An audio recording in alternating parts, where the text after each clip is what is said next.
Okay, hello chess players. Today we're going to talk about how to play King's Indian setup against the Larsen opening. Anyways, if you like content like this and want to see more of it, please hit that subscribe button and click on your notification icon. So I got this as a viewer request. He wanted to know how to play the King's Indian setup against the Larsen opening and wanted me to do a video on it. And I'm glad I did because, as a chess player myself, I've kind of fallen into the habit of either just playing e5 or c5 on the first move, and I've memorized my openings against the Larsen, and I haven't really come back and looked at it since because for as much as you see the Larsen, it's just one of those openings where you just learn a line against it and just, okay, this is the line I'm going to play for the rest of my life because it's just why learn another line against an opening that you don't see that often. But the Larsen is getting a lot more popular as an opening. You're seeing it more and more because, players like Nakamura and Carlsen will play it as white. And of course, everybody, copies those guys because those are the top two players in the world. So when they do it, everybody else does it. Um, so when I started looking at these King's Indian setups, I started realizing that I already play a lot of the positions. Like if you play the King's Indian as black, or you have played it, or you play certain King's Indian setups against certain structures, these positions come up a lot.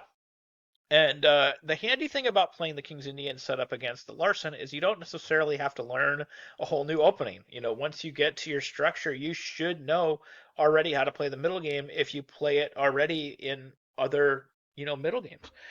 So to begin with, when they play b3 and they're getting ready to play bishop b2, you don't want to continue with the immediate g6 knight f6. Not that that's bad, you can probably get away with it. It's just not necessarily getting the type of King's Indian structure that you want or the type of setup that you're aiming for. So if you're aiming for that King's Indian setup, you really need to get there via e5, and then when they play bishop to b2, you really need to play the immediate d6. So as anti-instinctual as this is as a move, like as a player, you're like, oh, I don't want to do this. He's giving me the center and I'm not taking it. I'm blocking in my bishop. This is everything your first chess coach told you not to do. The reason you're doing it is to get your setup. You want to play g6 and bishop g7. You want to fortify, your d6 and e5. So you're still playing your King's Indian defense setup, but you're getting in your e5 and d6 immediately. That's basically the idea. So now what most people do is they're going to play e3, and their idea is to eventually play d4 and c4, and just kind of declare that they have some advantage in the middle of the board because they have two central pawns and they control a little bit more space. Now, once you get to that point, you could have easily achieved these King's Indian defense setups via, like, say, a d4 move order, where white just decides to play some super passive, d4 setup against your King's Indian defense. And normally this is pretty good for black. Normally black is at least equal in these types of positions. One of the things that black tends to fight for in these types of positions is control of that c5 square for his knight. So when he maneuvers his knight to d7 and he's going after that c5 square, if he can gain control of that c5 square permanently, usually he either has complete equality or in some cases it's actually slight edge black.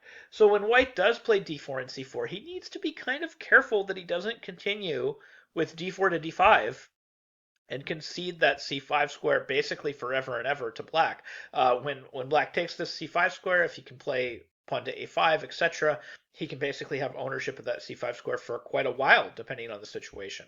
Now, this is a setup that I've also employed against the Polish, and that's one of the reasons I recommend against the Polish after b4 to play the immediate a5, because if you can play b4, a5, and they continue with b5, once that knight gets to c5, it's there forever. They have to get rid of it with a piece. They can't get rid of it with a pawn anymore. But anyway, so right here, what move order should we take as black? Now, Magnus Carlsen, when he played Nakamura, this is Nakamura versus CarlsenChess.com, black in 2018, he continued with the immediate g6. And there's nothing wrong with this move, although it's not my number one recommendation. The computer doesn't think it's best. But also, I don't think it's the easiest way to get to a King's Indian setup that you're already familiar with that may already be in your repertoire. Carlsen's idea is actually kind of pseudo-tactical. It goes d4, he wants to play bishop g7, and on d takes e5, he continues with knight d7 because he cannot recapture right away with like a pawn because with the queen exchange, and of course if he takes with the bishop, we have bishop takes, and then again that queen exchange is going to end up losing your castling privileges with black, and since you've already wasted some tempo and have some weaknesses, it might actually be something white can exploit. So it's probably advantage white if you don't play knight d7. And actually, even after knight d7, it should be slight edge white. Now, in the game, Nakamura versus Carlsen, Nakamura continued with c4, and according to the engine, Carlsen should already be equal. And Carlsen continued with d captures e5. And we sort of have a setup that I would normally see out of like a King's Indian attack, which I'm actually already somewhat familiar with. I play these setups when I play like an early H5 or an early H4, like one H4 or one H5. So I have these King's Indian attack setups in my repertoire already when I do that, and I actually have a lot of preparation on that. You can look at my video about one H4 if you want to see it. But it's the same type of idea as these King's Indian attack structures. You want to play like Knight of 6 castles, maybe Rook E8, Queen E7, C6, eventually E4, etc. And Carlsen essentially eventually did all that stuff here, and this game did end in a draw. This being said, I don't necessarily recommend G6 as a move. I think it's a lot easier to get to the setup if you continue with Knight F6. And then what's really interesting, like if we continue with Knight to E2, let's say, and then we have G6 and then we have D4.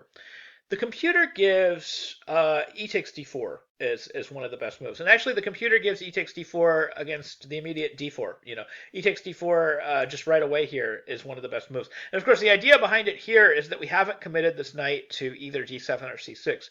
So if they continue with queen d4, we can continue with knight c6, and this should completely equalize for black. So like knight c6, bishop b5, bishop d7, bishop c6, bishop c6, knight f3, queen e7, c4, queen e4 is equal according to the engine. So we can go down this route, and that's supposed to be complete equality because we can just play knight c6 to attack the queen if the queen recaptures on d4. So we can play e takes d4. But for me, I don't necessarily want to play, e takes d4. Even against the immediate d4, I kind of want to play a move like, knight on b to d7. And I want to play that move against, either setup. I want to play it against the knight e2 and then d4, and I want to play it against d4. And so I want to get here. So like g6, c4, and now I've got my King's Indian defense set up. And essentially the idea is we're going to continue bishop g7, knight on 1 to c3, h5, h3, castles. Okay, so I have the same idea that I would have in any other King's Indian defense setup. I'm sort of eyeballing this, c5 square. I don't necessarily have to get it. I have ways to improve my position if I don't. I can continue with c6, rook e8, queen e7, eventually e4 becomes a possibility, a4, a5, etc. becomes a possibility. But what's really important to keep in mind is if white does blunder here, if white plays this move d5 question mark, which I actually have a game here. I have Zimowski versus Agenstein, played in Poland back in 2014, continued with d5 from this position. Black already had some sort of advantage here, somewhere between slight to major advantage already. Now Agenstein played a6, so a6 is a move. I understand it like when I see it immediately, but sometimes it's hard for me to explain a type of move like a6. So I'm just going to give it a shot. Is normally for me the more obvious move in a position like this is a5 to simply secure the post, to secure the c5 post for the knight. And that in so many ways that move is so much easier to explain than than a6 because a6 is essentially doing something similar. But one of the things that black might want to do in a position like this to go after, again, really just to go after e4 or to threaten to play e4 himself, is to play a move like queen e7 so he can kind of reinforce this idea of pawn to e4. And the queen is simply better placed on e7 because we can pile up resources on the dark squares, sometimes way down the road. Like sometimes we can play e4 and there's this possibility of bringing the queen to e5 with threats on h2 if the white king castles. So having the queen on e7 is just advantageous, like on a number of levels. Like we can reinforce the push, we can play e4, we can bring our queen to a dark square later, like here and here. But also, it is it connects the rooks, so it allows this rook to come into the game as well, like via maybe rook a e8, etc. But if we play a move like queen e7, we don't want to get harassed with a move like knight b5 because then the only legitimate move is to bring our queen back to d8 and defend that c7 square. And that is why Agenstein plays a move like a6, so kind of a sophisticated move. And then we have knight c1, and then we have the immediate e4 because he's not concerned about him piling on this pawn because he can always reinforce it with queen e7. And also keep in mind, I know maybe you're thinking, well, why can't I just bring the rook to e8? That's the same thing. We'd like to bring the other rook to e8. We'd like to keep this rook on f8 because we can reinforce this push. We can play f5 and f4 at some point. So it actually makes a ton of positional sense to play a move like a6 because now it allows us to put all our pieces exactly where they want to be. We can play queen e7, knight c5, bishop f5, rook e8. Everything is perfect. So that's actually almost what happened in this game. We had a4, knight e5, rook a2, bishop f5, knight on 3 to e2. We have rook e8, knight g3, bishop back to d7, bishop e2, c6, dc6, bishop c6, b4, and then we have queen c7, bishop takes e5, rook e5, knight b3. We have pawn h4 hitting that knight, rook back, and then we have rook g5. And this is actually a huge attack for black. He's hitting the g2 square. White should have castled at some point, but he didn't want to castle into the attack after a6 got thrown in and the possibility of bringing like the queen to e7 via e5 or just moving the knight and playing the queen all the way to g5. It looked scary to castle on that side and it looked like he'd get mated, but now he's suffering the consequences of just not being able to defend his king side anyway. And of course, black has more space in the middle of the board, and this is all still in the middle. This is decisive advantage black all day long. So the game continued g3, hg3, knight g3, d5, just threatening to sacrifice on g3, basically ending the game. C5, and he does. He sacks on g3, and then we have queen g3, d4, opening up the king further. Knight takes d4, rook d8 is the idea, and then we sacrifice again, bring the queen to b3. The idea is to bring this knight to d5. Then we'll have threats on e3, threats on c3, threats on d4. Just can't defend on against everything at this point. Something has got to give, and a whole bunch of stuff gives. And the final end game of the game is actually it's actually kind of pretty. It ends up looking and I think it's pretty just in a sense that we get the result we want and white doesn't manage to weasel out of it. After knight c3, it's over. There's too many threats. Like just a5 is a threat, and then we're bringing the queen in for mate, etc. So there's just too much here. So this was black wins in Monsky versus Podmansky versus Agenstein, played in Poland back in 2014. So d5, just a small move, very critical error. And of course, you can respond to this d5 with either a6 or a5. I think either of those replies is going to be just fine for some sort of advantage for black. So correct would be something like g3. And then here, I think black can just continue with c6, and then we have bishop g2, and then queen e7. And, we've gained this space. We have the idea of playing, either e4 or e captures d4. These positions should be approximately level. There still is this open problem of, white really not wanting to play a move like pawn to d5 and conceding that c5 square.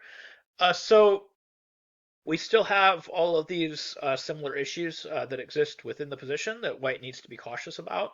But black should have a very reasonable forward-moving plan from here. And this is just sort of your normal King's Indian defense setup. And your middle games, you should already be at least somewhat familiar with what goes on, sort of moving forward. If you need to, you can play e4. You can continue with say rook e8, and then you could play like, for example, knight f8, knight h7. Bring this bishop to f5, bring this knight to g5, play pawn on h5 to h4, continue with a kingside attack. That's one option. And of course, ideas with e takes d4 are another option. So you've got these ideas all at your disposal. You've survived the opening. That's basically how you play the King's Indian defense setup against the Larsen.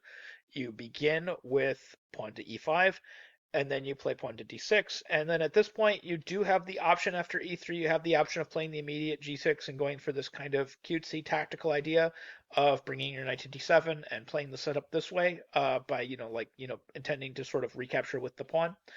You do have to watch out for this. The computer's super sharp line here, the best line according to the engine, is knight c3, knight e5, queen d2, knight f6, castles queenside, castles kingside. E4 is considered advantage white. Only slight edge white, but the position is very unclear. You're castled on opposite wings, and this is also why I don't recommend playing this with black. I don't believe in this position with black. I think it's too dangerous. But Carlsen was obviously willing to play this, and it's certainly unclear. I'm not sure exactly who's better in this position. I do think it's white, but I could be wrong.